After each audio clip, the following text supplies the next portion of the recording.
Andrew McCart, IFLTV, delighted. I think I've done your... Oh, thank you, Lee Ian. Thank you very much. Nelson Birchall. You're back out in Manchester here. You've got a smile on your face. We spoke a little bit before I pushed record. You can't wait for that Nando's tomorrow, man. So how are you feeling just now? Yeah, I'm good. Hungry.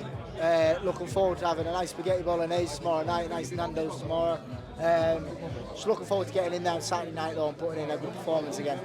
I want to touch on something that was said at the press conference there now. Was it 12 names were put to domestic fighters in and around your division, and every single one of them said no? Now, I know how good a fighter you are. Joe Mack knows how good a fighter, Lee knows how good a fighter you are. Why do you think they're saying no to you? Is it a high risk, low reward, or what is it? What do you think it is? Personally, I can't put an ale to it, but it's a compliment to me because I'm clearly doing something right. If people don't want to fight me, I'm doing something right. I'm clearly doing something good when I get in the ring that they're very scared of. So, are they scared of you, do you think? Well, they must be to not want to get in the ring. Not want to get in the ring. It was 12 at the very least that turned me down, at the least. I could name at least 15 that turned me down.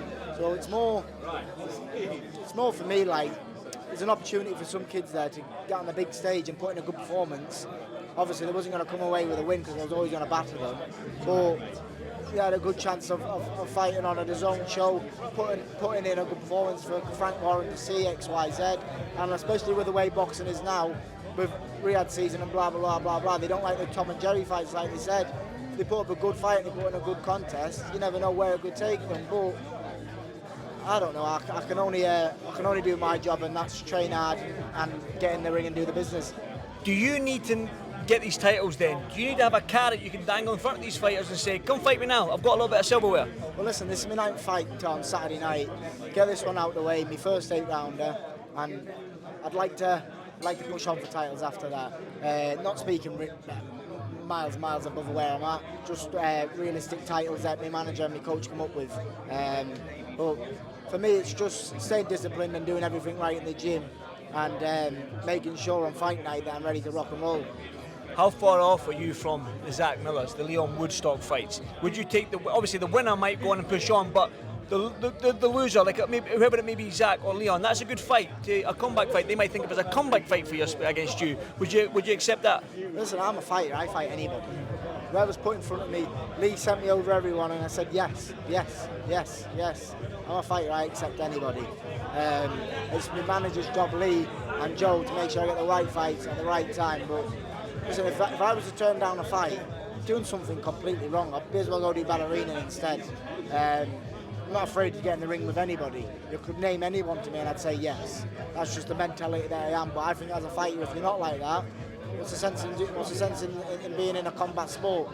Go play football or go play golf. Yeah. So listen, they're not miles ahead of me. They're not only 3 fights away. I think I'm in a good stead now to push on to where I want to go to. And listen, if they're in my way along the line, so be it. You mentioned you're 3 fights away. You want a busy year, you want to stay active, obviously get this one out of the way and get back in the gym and back at another fight, maybe another 3 this year. I'm a fighter, I love money and I love fighting, so I'd fight on Sunday after Saturday. So I obviously, listen, activity is key for any fighter. So if I'd like realistically to have this one and another 2 to end the year, and then push on for more in 2025, 2026, see what it brings. But listen, I'm just focused on Saturday night now, getting in there. I've got a good, tough Argentine, won 14, lost 4, only lost in 10, 12 round fights.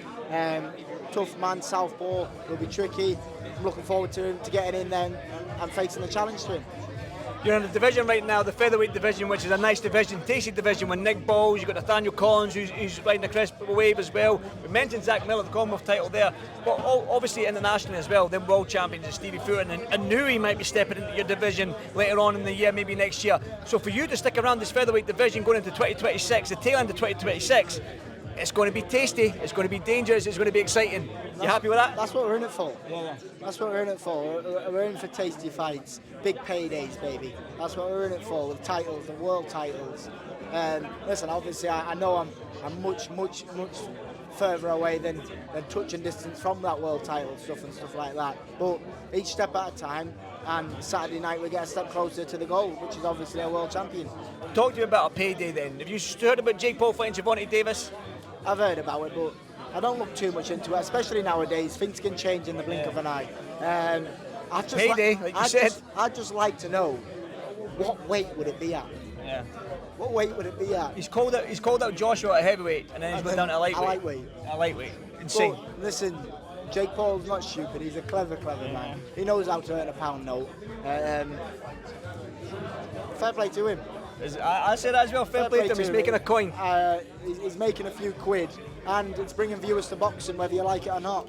He brings more viewers to boxing, and he's not obviously. He's nowhere near the talents of the Joshuas and stuff like. It's a lot of bollocks realistically, but he brings in viewers and he's making a lot of money. So credit to him. One final one from me, Nelson.